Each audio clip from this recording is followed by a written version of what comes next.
భూ సమస్యలను పరిష్కరించడంలో రెవెన్యూ అధికారుల పనితీరు సక్రమంగా లేదని ఎమ్మెల్యే ఇంటూరి నాగేశ్వరరావు ఆగ్రహం వ్యక్తం చేశారు. నెల్లూరు జిల్లా ఉలవపాడు మండలం ఆత్మకూరు గ్రామ సభలో MLA Inturi Nageswararao, sub collector Damera Himavamshi పాల్గొన్నారు. గత వైసీపీ ప్రభుత్వం నిర్వహించిన రీసర్వే మొత్తం తప్పుల తడక అని, ఒకరి భూమిని మరొకరి పేరు మీద అసైన్ చేయడం, భూ విస్తరణలో హెచ్చుతగ్గులు లాంటి అనేక పొరపాట్లు జరిగాయని ఆరోపించారు.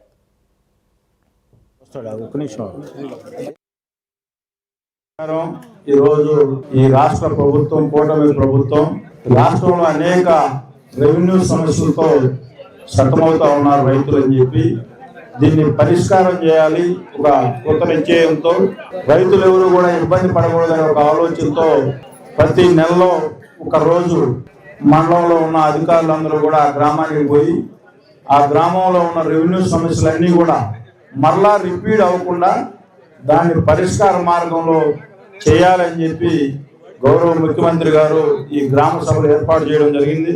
ఈరోజు ఈ గ్రీవెన్స్ అన్ని కూడా చూస్తూ ఉంటే గత ప్రభుత్వంలో రీసర్వే అని చెప్పి ఒక పనికిమాలిన ఆలోచన చేసి హడావుడిగా ఒకరి ఎక్స్టెంట్లు ఒకరికి రాయడం, ఒకరికి ఎక్కువ పడడం, ఒకరికి తక్కువ పడడం, ఇది కొంతమంది రైతులు దీంతో చాలా మనస్తాపం గురవుతా ఉన్నారు. దీన్ని పరిష్కారం చేయాలి. ఇక్కడ ఉండే రెవెన్యూ అధికారులు కూడా ఏవైతే గ్రీవెన్స్ వచ్చినాయో వాటిని దాటవేత దూరంలో పోకుండా వాటిని పరిష్కారం వైపు అధికారులు కూడా రైతులకు సహకరించాలని చెప్పి ఈరోజు వచ్చి ప్రతి గ్రీవెన్స్ కూడా చూస్తూ ఉన్నాం. ఎక్స్టెంట్ వేరియేషను, లేకపోతే భర్త చనిపోతే భార్యకు కూడా ముటేషన్ చేయడానికి కూడా ఆఫీసుల చుట్టూ తిప్పుతూ ఉన్నారంటే రెవెన్యూ వ్యవస్థలో ఇంకా చాలా ప్రక్షాళన కావాలి. గౌరవ ముఖ్యమంత్రి గారు దీన్ని చాలా సీరియస్ గా తీసుకున్నాడు. గ్రామ సభ కండక్ట్ చేయడం, మీకున్న ఇష్యూస్ తీసుకోవడం ఇది మొదటిసారి కాదు. అంటే ఈ ఆత్మకూరులో అయినా కూడా, పక్కన చుట్టుపక్కల ఏ విలేజ్ లో అయినా కూడా గ్రామ సభలు జరిగాయి. మీ సమస్యలు ఏమున్నాయో ఇచ్చారు, మనం తీసుకొని కుదిరని పరిష్కరించాము, కొన్ని పరిష్కారం అవ్వలేదు.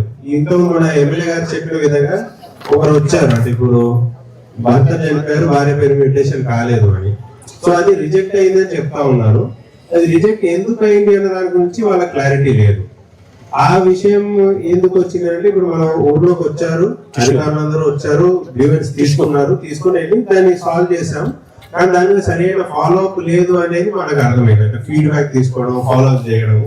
సో ఈసారి అలా కాకుండా ఒకే విలేజ్ కి 4 సార్లు వస్తారు. అంటే అధికారులు ఇప్పుడు ఈ రోజు వచ్చాము, మనం సమస్యలన్నీ తీసుకుంటాము, నెక్స్ట్ ఇంకొక 10 రోజుల తర్వాత వస్తాము, అంతలోపు ఎంతవరకు వీలైతే అంతవరకు పరిష్కారం జరిగిపోతుంది. మీకు ఒకవేళ పరిష్కారం జరగలేదు అంటే ఇన్ఫర్మేషన్ లాంటివి ఏదని ఉదాహరణకి ఇది చెప్తా ఉన్నాను. ఇప్పుడు మన ఫ్యామిలీ మెంబర్ సర్టిఫికేట్ కానీ, మన లీగల్ హెయిర్స్ కోసం ఐడెంటిఫై చేయడానికి డెత్ సర్టిఫికేట్ కానీ ఇట్లాంటివి లేవు కాబట్టి జరగలేదు అని రిజెక్ట్ చేసి ఉండొచ్చు. కానీ నెక్స్ట్ టైం వచ్చినప్పుడు అదే మీకు ఒక్కొక్క గ్రీవెన్స్ తీసుకొని చూడండి, ఈ ఫలానా సమస్య ఇది పరిష్కరించలేకపోయాము, ఎందుకు అంటే ఈ సర్టిఫికేట్ లేవు.